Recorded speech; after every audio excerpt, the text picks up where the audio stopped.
change is the exhortation that you'll see next to the Centrist Party of Canada name on Google after you search for this pretty new Canadian political party. True to their name, they are trying to claim the space between the Liberal Party of Canada and the Conservative Party of Canada, shirking the left and right-wing positions that engender loud and often hateful, if not spiteful, rhetoric from opposite sides. Instead, a balanced approach to critical issues faced by all Canadians today. Khalid Qureshi is the candidate for Durham, representing the centrist party approach and looking for your votes on March 4th. Khalid has an engineering background in Canada that started in 1974 and continues through many achievements and accomplishments that have led him to this point. Khalid, thank you for meeting me at Exit 425. I'm looking forward to our conversation. Yeah, Steve, thank you very much for inviting me onto this program, and it's such a pleasure to be with you. Thank you. Khalid, why you? Why now? You're seeking to replace Aaron O'Toole as the MP for Durham. Who are you, and what are you personally bringing to the table? Well, I know that I have some heavyweights around me, and I'm they're squeezing me, and the space between them is very small. But my name is Khalid Qureshi, and I've been here around in this area in the east end of the GTA, which is been my home for the last 50 years. I've had my education here with a master's degree in structural engineering. I've had civil engineering. I've gone around the world, doing projects on highways and on buildings and on design and dams and you name it. And then I changed in the past 25 years to IT infrastructure building and software application management. That I spent a lot. And 2-3 months ago, I retired. The company told me, look here, guys, we have younger kids, then you better go back home and take a couch and watch TV. So I said, okay. I came back and I thought, and I had a talk with my wife and my children, and they said, well, go ahead, with this political endeavor. And now I'm here with you guys. So I have a lot of experience. I write poetry. I have about 38. Two books are also in print, so I'll have about 40 books by the end of this quarter on the shelf, both in English and other languages. Now, I have a charity organization that I run internationally. I won't name it because I don't want it here. And that organization I've been running for the last 35 years. And then I have some other social work things that I do.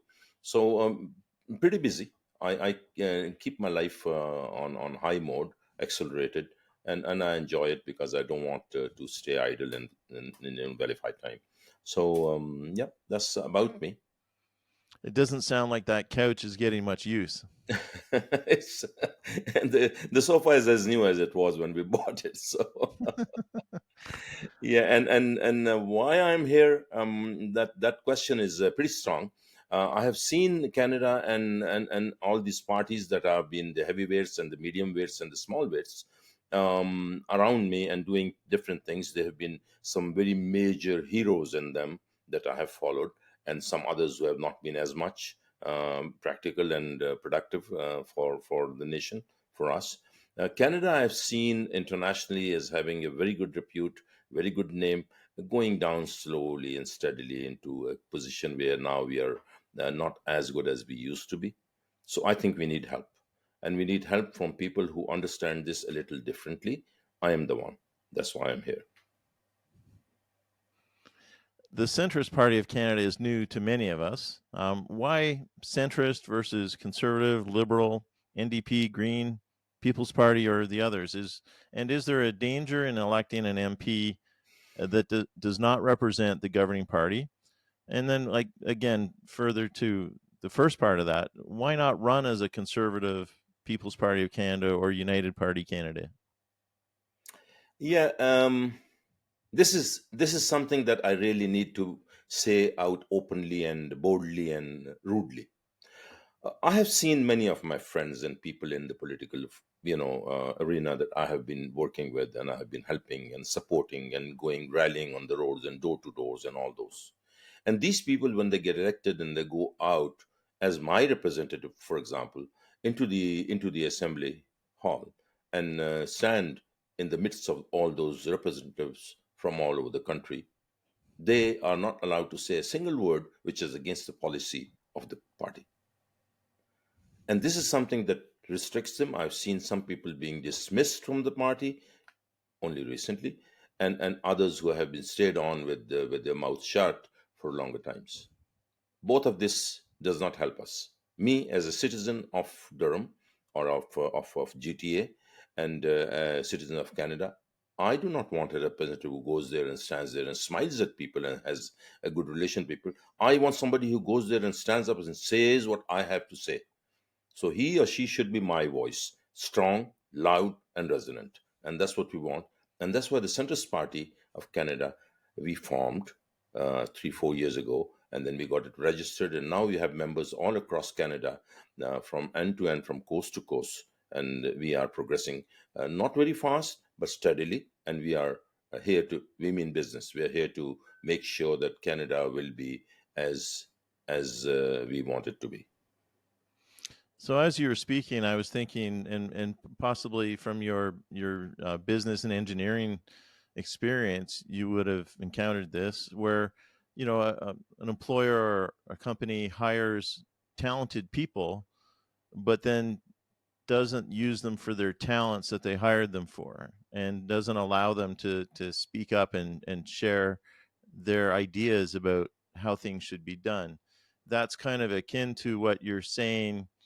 We've got all these people in these parties, but they're not allowed to speak and discuss things, um, really to show their own talents and ideas. So the parties bring them in for their notoriety, for their ability, for um, their boldness, perhaps, um, hopefully for their intelligence, but then they don't allow them to use those characteristics and traits and communicate with the constituents.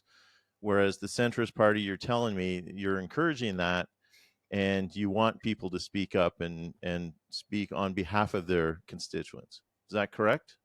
That is very correct. And the Centrist Party of Canada believes, and this is one of the prime motives of forming the Centrist Party, that the riding where you are elected from has its own issues. Well, there are issues that are across Canada are common. We have issues that are common across Canada. Every person in every region has the same issue. But then the other issues which are specific to a region, and all these collectively we look forward to a solution for them, and that solution has to be, well, nothing is permanent, but at least a sustained solution. This sustained solution is required, and that member, whoever that he she, will go up to the parliament and talk about it. Now I'm sure that one member cannot do much. This member has to be in cooperation, coordination, in conflict or whatever with the rest, have a debate, have a discussion, and then the decision is that of the majority. But our right as a voter, my right is that my member should go and speak what we want, say out. And that's all we want. All we want is somebody to go stand up strong and bold and tall, say out loud and crisp and resonant the truth, what we want. And that's all we want. What are your connections to Durham region and Durham riding particularly? Yeah, I have been an East Ender for the last 50 years in GTA. My son is living in Durham. My daughter, and with his family, of course, his wife and children. My daughter lives in Durham with her husband and her 2 children.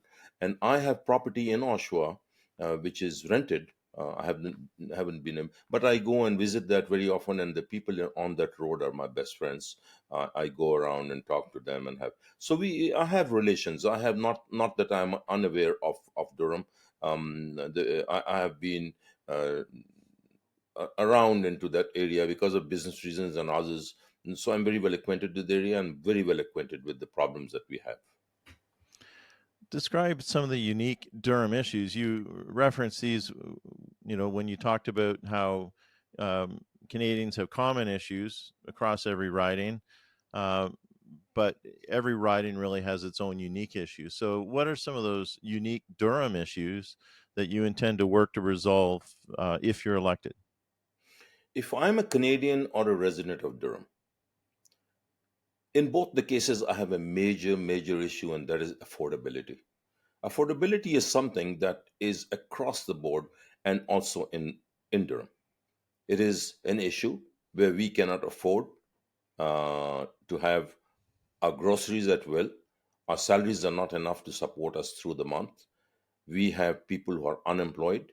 We have people who are unemployed and cannot find unhoused and cannot find housing. Housing is a major issue, both in terms of ownership and in terms of renting. So all these and whatever other issues that I have, transportation and others, is connected directly to financing. Economy is an issue that is across the board in Durham and elsewhere.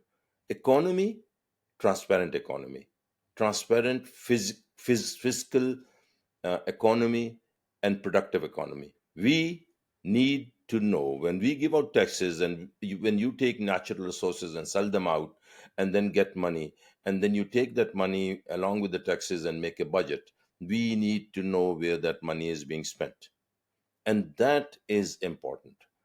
If we do not have a transparent policy where the people know and have some control over how and where to spend money, I don't want my money to be going out to places and countries where they're in conflict and I'm supporting one country or the other, or I am sending out on humanitarian basis. Yes, sure, but conflicts and other things. Why would my money be going there when I have homeless people on the street? The streets of Canada, we have 300,000 plus people homeless every year. Durham is not a normal place. Durham is one of the seven most intelligent people and community in the world.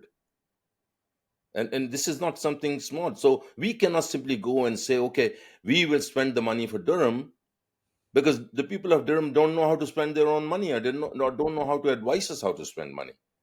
So you must come back to the local bodies and ask them how and where to spend the money before you go and make your budget. Then before you go and start spreading out and dishing out money as you travel on international tours and give out, a few million here, a few million there, while I am unemployed and while I am lying on the street in the winter, and when I have don't enough have lineups on the hospitals, and when I have my schools with oversized classes and the teachers are not enough, and you're teaching students in my school things that I don't want you to teach them. There's so many issues. If I start on them, you'll not be able to stop me. But the important thing is that the money that I give you as a tax, that money plus the money that we gather from the natural resources that I own as a citizen, as an owner of Canada, has to be spent with my will, not your will, not any free will. You cannot misspend my money. It has to be prudently spent and with the will of the people as to where they want them to spend. You've touched on some big issues. You've touched on things that affect Durham. There are a lot of things that people care about, and you're probably hearing about them at the door as you canvass people. What are the bigger picture issues that you and your party feel need to be addressed? And part of that is like, are small C conservatives at all interested in the environment?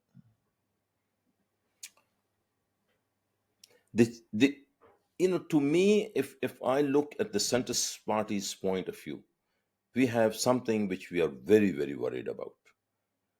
It applies to Durham, it applies to Oshawa, it applies to Canada, it applies everywhere to every one person in Canada, and that is national unity. We have seen a split and a crack in the different versions and types and areas geographically and socially and culturally, cracks between these happening and widening. And this is something that is very, very worrisome. In our Centrist Party meetings, we are always debating on methods and views and ways of how to bring people of Canada together, to have one Canada. So unity is the main. Then the second one is, of course, affordability. We, as people of Canada, have to be able to afford our housing, afford our education. I cannot send my children to higher education. The expense is so exorbitant that there's no way. Every child that we have is $35,000, $40,000 in loan, even when the child is born. So, so why? We are not a poor country. We are not a third world country. We are Canada. We are in the G8. We are everywhere. So why is it that we are under debt, and that every person in Canada is under debt, and then the people who are born and who are the youth, they cannot go at their will into education? I know many countries that I will not name who have a system where education is free up to the university. They can even do their PhD free of cost. In Canada, beyond high school, we cannot take one step without making sure. So the student will go and work for 2 3 years and then come back and do education, or take a loan which the student will not be able to pay for the rest of their life. Buy a house, and you buy that house, and you will not be able to pay off that mortgage all your life. You buy a car, and you spend about 10 years to pay off that car, and by the time you have finished your mortgage, you have to buy another one, and this car is scrapped. So what are we doing? Why this condition in Canada, where we are the envy of natural resources of the world? We have fresh water, we have 53 minerals, we have oil, we have gas, you name it, we have lumber. What else do we want? And now that we did not have before, we have population. 30 35 million people is not less. We have to properly train them and organize them, and execute what we have to execute. Why are we in Durham waiting for General Motors to open their plant or not open their plant when we are looking at our employment? What is there? Why are we not able to do an electronic car or an electric car of our own? How long does it take, and what rocket science is involved in making creating our own businesses? Where are our factories? Where is the industry? Why are we taking our natural resources and selling them as they are to other countries for them to develop something, products, and then buy those products at double, the triple the rate of the cost? Are we in the third world, or are we in the 16th or 17th century now back there? We are Canada. We should have somebody. And if the liberals, I don't want to name these parties, but anyway, the liberals and the conservatives, and this little attachment they have to them always as NDP, if they think they can continue to take turns in Canada and continue to do what they will do for the next 200 years, this will not happen. This will not happen. We'll not let them do that. We, as the people of Canada, will make sure that this taking turns on governing the country will stop. We have to go and wedge through. If I am not the controller of the government, the governance, I, as Centrist Party, one candidate will go and stand in that parliament and speak my mind and say what the people want me to say, loud and clear and resident. And that's what we'll do. And I think that will make a difference.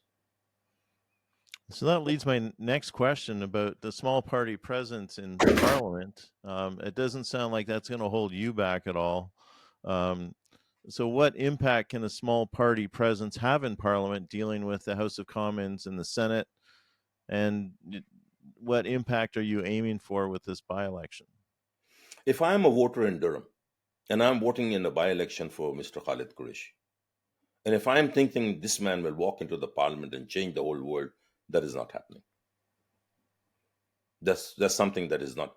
And if I am Khalid Qureshi and I'm walking up to my voters and say, please vote for me and I'll change the universe for you, I'll be wrong. And I'll not make that promise.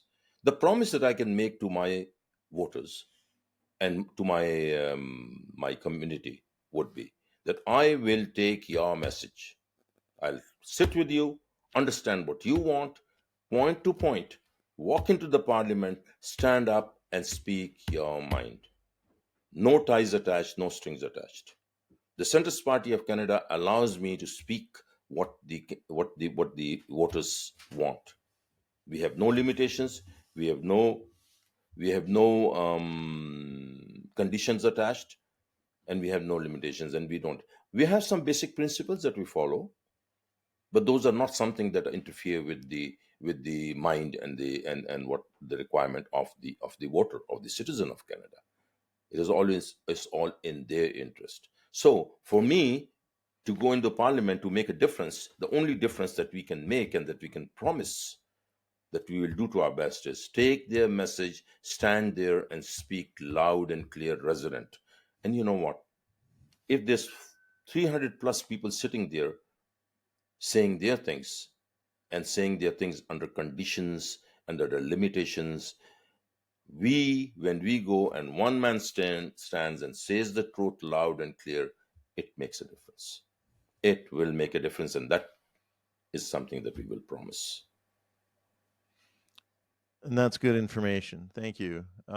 Finally, uh, almost finally, um, and I think you've shared this point a little bit. The Prime Minister was on this about at his caucus rant a few weeks ago, with reference to Pierre Poilievre and his Conservative candidate in Durham, Jamil Javani, talking about how he felt the Liberal candidate was more of a guy from Durham who would speak Durham's voice, and it was a priority that he would represent Durham to Parliament more than representing the party to Durham. And so I ask you that question.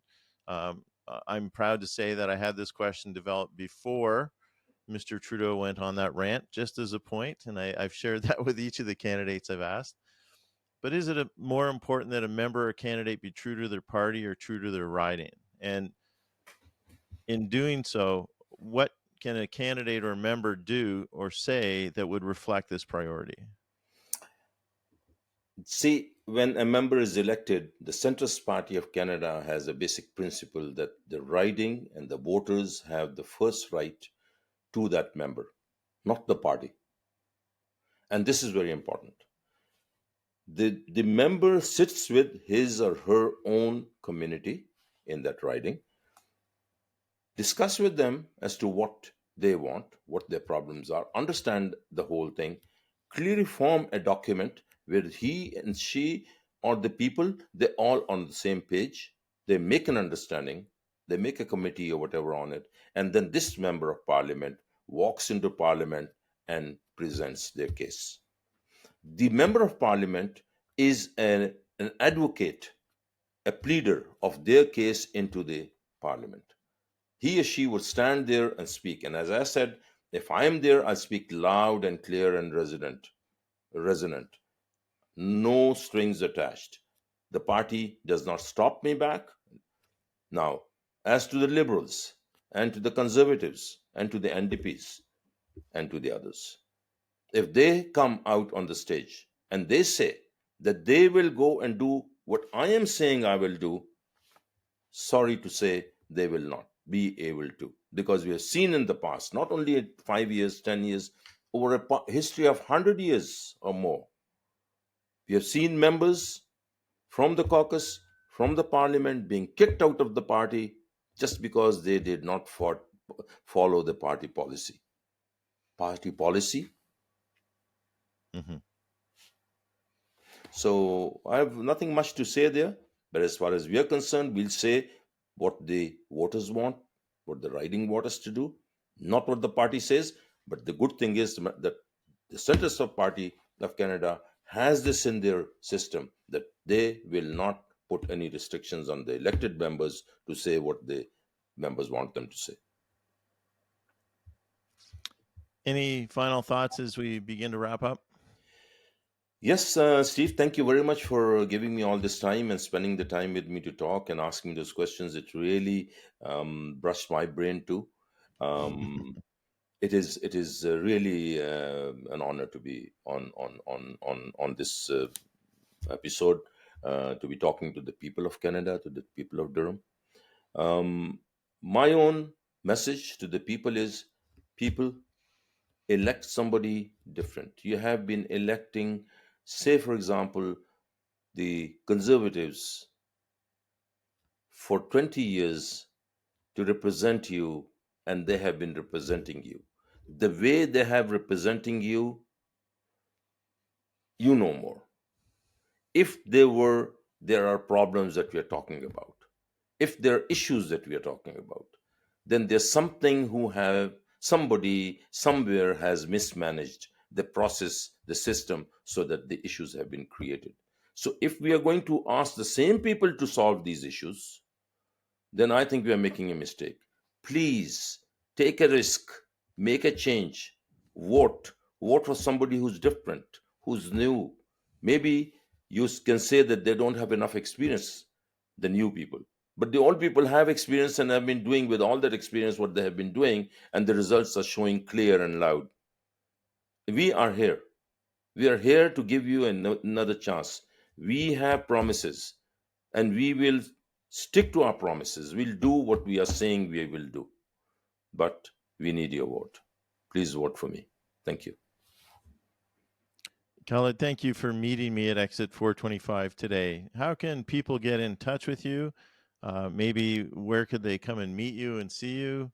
Website, email, all that sort of thing. Yeah, I have my telephone number, and the websites. I've got those, and you've got that QR code that maybe somebody can scan off the video. That'll be exciting. Exactly. So the QR code is there. Yeah. And there's another number, which is my personal number. I can give that out. I'm not afraid. People, when they call me, I'll be more than happy, even in the middle of the night. 416-938-8264. That's terrific. Are you doing any meetings or appearances anywhere that? Yeah, we were. I was actually planning to do a meeting in Oshawa, but unluckily the halls are not available at the moment, and I couldn't get a gate. I wish I had a date so I could have announced here. That would be very useful. But we But will do meetings and we'll announce them.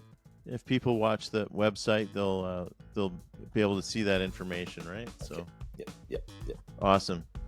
Well, thank you very much, and thank you for taking the time today, and thank you for putting that graphic up too. That's an awesome reminder, and so you've got some support there as well. But for all those who are listening or watching, thank you for listening or watching to this episode of Exit 425. Please like and subscribe on whatever platform you use. Our mission is to provide substantial information and education that goes where you want, because it's where we live. Exit 425 is a production of Studio 38 Audio, copyright 2024. My name is Steve Ray. If you have any questions or would like more information about Exit 425, join our Exit 425 Facebook group, like the Facebook page, check out Instagram, Medium, X, and TikTok, or email me at exit425401@gmail.com. Exit 425. It's where we live.